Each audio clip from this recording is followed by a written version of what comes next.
So mga ka-maestro, welcome back again to our channel. And, isang vlog na naman tayo ngayong hapon. At ako'y naiinip.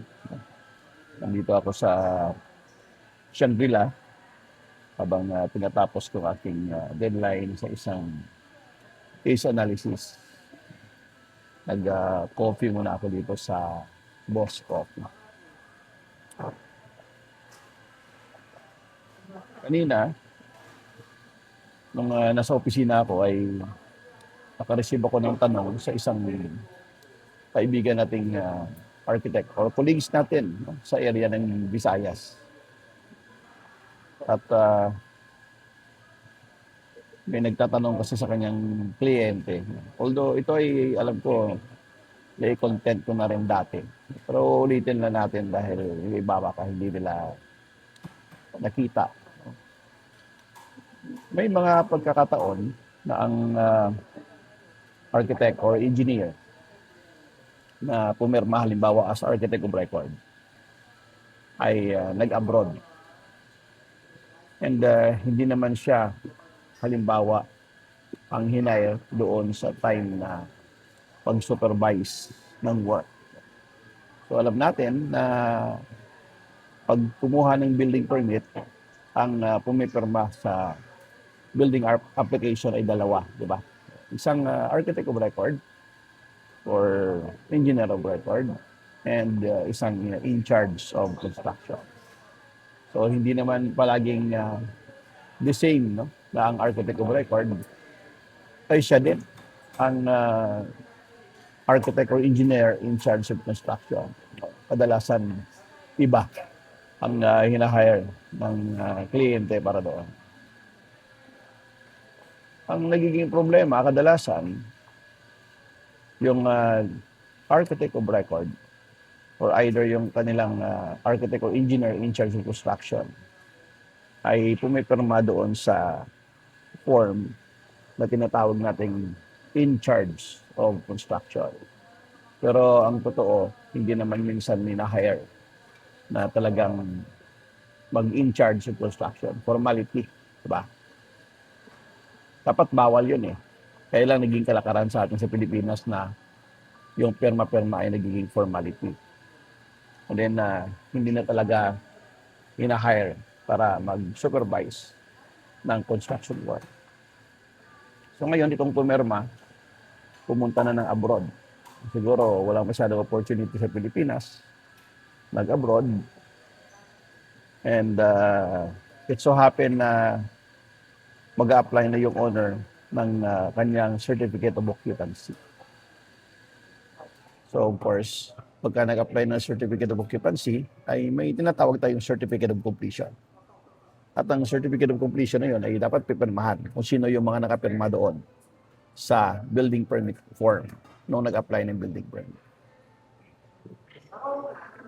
Ang tanong ngayon sa atin ay hindi na daw malocate ng owner kung nasaan na yung pumirma doon sa building permit application. But the owner has knowledge that that architect or engineer ay nasa abroad. So ang tanong ay, pwede lang papapirmahan yon sa iba? Pwede bang, dahil wala siya rito, kahit sino na lang, pwede bang pumirma na willing? Although, kadalasan sa mga ibang office of the building official, no, nakakalungkot minsan sila pa yung nag-uutos sa owner. Kasi parang minsan parang formality lang din ang tingin nila. At sinasabihan yung owner, papirmahan mo na lang sa iba. Pwede na yon, i-waive mo na lang. Pwede ba yon? Pwede bang i-waive ni owner basta-basta yung pirma nung dating pumirma sa building permit application? Of course, hindi. Hindi pwedeng unilateral, di ba? Sasabihin lang ng owner, i-waive ko na yan. Ako na bahala doon. Hindi pwede. No, isipin natin, ang nakapirma dyan ay may tinatawag na liability. Pangalawa, dapat ito'y hindi magiging kaugalian ng mga nasa office of the building official na utusan yung kliyente na magpapirma ng kahit kanino na lang. Ganun din yung mga arkitekto at inhinyero na nandito. No? Dapat hindi rin nila ugaliin na dahil pinuntahan sila sa kakarampot na halaga ay pipirmahan nyo rin. Kasi hindi natin alam kung ano yung naging engagement before ng owner at saka yung unang pumirma. Paano kung mayroon pa palang remaining billable amount yung dating pumirma? At ang inaasahan niya na lang ay sisingilin niya pagdating doon sa certificate of completion. Pinirmahan mo. O, di ba unethical yun? Kung ikaw yung arkitekto or inhinyero, siyempre tatamaan ka doon. Ethical issues yun. No? Unethical conduct yun sa part natin. Pumipirma tayo doon sa mga hindi natin gawa before. Magkano naman babayad siya ng owner, di ba? Kakarampot lang naman yun. Tapos, isusugal mo yung firma at lisensya dyan sa mga forms na yan. So, dapat hindi natin yon kailangan kaugalian, no? Na anytime na lang pirma na lang. No? Bawal yon, no? Bawal. Kasi ang rule dyan, siyempre, kung sino yung naka-record dapat na in charge of construction sa building permit, dapat nga nag-supervise siya eh. Dapat naging in charge of construction talaga siya at dapat hinire talaga siya ng client. Kaya pumirma siya dyan dahil magsusupervise siya. Kaya lang hindi mahigpit ang building official. Hindi rin minsan na-inspection na building official kung nagsusupervise kayo yung nakapirma doon, yung nakakalungkot na katotohanan. Yung later on, sasabihin ng kliyente, wala na, nasa Dubai na, nasa Saudi Arabia na, papirmahan na lang sa iba. Pwede ba yun? Of course, hindi. Huwag na huwag natin gagawin yun. No? Ang tanong nyo ngayon ay, paano yan? Kung talagang nasa ibang bansa nga talaga architect. Wala nga pa talaga dito. Wala siyang PTR doon. Ano bang pwedeng gawin? Ang pinaka-the best na gawin dyan, i-reach out natin ang kanyang members of the family. Siguro naman alam natin kung saan yung address ng kanyang residence address or chapter ng isang organization nila, no? Either sa UAP chapters or kung sa mga engineers sa PICE or what. So, i-reach out natin yung members of the family, no? And let members of their family told the architect or engineer na nasa abroad na may nagpapapirma dito, anong pwedeng gawin, no? At ayahan natin siya magsabi na, sige, hindi ko naman mapipirmahan yan, i-waive ko na lang. No? Hayaan mo siya mag-execute ng affidavit na i-waive niya yon. And yung waiver na yon, at pagka tinanggap ng kliyente, di bala na yon si kliyente maghanap ng pipirma doon. Diba? At least, sure yon na na-waive talaga ng totoong pumirma. Pero syempre, ang problema ngayon dyan ay, sino ngayon ang sasalo? Halimbawa, nag-waive nga. Ikaw ba basta-basta ka lang pipirma? Diba?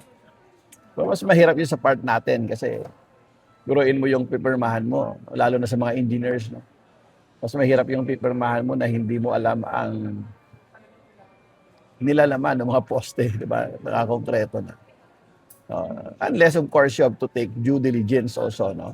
Na alamin mo yung original plan, no? Alamin mo yung totoong nangyari during construction, interviewin mo yung foreman, no? Kung sino man nag-supervise. Constitute na bago ka pumirma doon, ay talagang alam na alam mo na safe, no, yung structure. Not only safe on your part sa pag-take ng liability, but of course, constitute that the client will also be safe during the time that they will be issued a certificate of occupancy. At pagka tumira sila doon ay safe ang kanilang buhay. Hindi pinaka-importante sa lahat. So, huwag tayo basta-basta kaagad na talagang pipirmahan mo na lang dahil sinabi ng owner, wala na, nasa abroad na. Hindi. Mag-investigate ka rin. Mag-suggest ka rin sa owner na i-reach out mo ngayon, humingi ng waiver, no, na yung engineer or architect mismo yung nag-execute ng waiver. No, bago ka pumasok sa eksena na yun. Otherwise, unethical yun on your part. So, yan, common. No? Common yan na nangyayari. Kaya, binag natin ngayon. Para naman na matutunan ng lahat na hindi ganun-ganun lang na pagka hindi na natin nakikita yung pumirma, ay pwede na pumirma yung iba. No? As a general rule, and of course, yung legal na proseso dapat, once nga dapat na may pinirmahan siya, lalo na pagka pinirmahan niya ay in charge of construction, dapat nag-supervise siya. O dapat hindi siya nag-abroad. Diba? Kasi tumatakbo dapat yung kanyang engagement doon sa owner. Huwag nating sabihin palagi na formality lang yung mga pirma-pirma na yun. Kung pirma tayo doon kasi may kaakibat yun na liability. No? Ganun din sa mga building officials, huwag din natin payagan. So, yung mga architect and engineers and all ng building officials, huwag natin payagan. No? Kasi hindi pwedeng sinasabi natin may batas tayo, may code tayo, may minimum standard tayo. Pero pagdating doon sa mga pirmang ganyan, ginagawa nating formality. No? At hindi na natin tinitingnan what's the essence of signing and sealing the permit forms, the plans and the specifications. So, yun muna sa hapong ito. Magandang hapon sa lahat.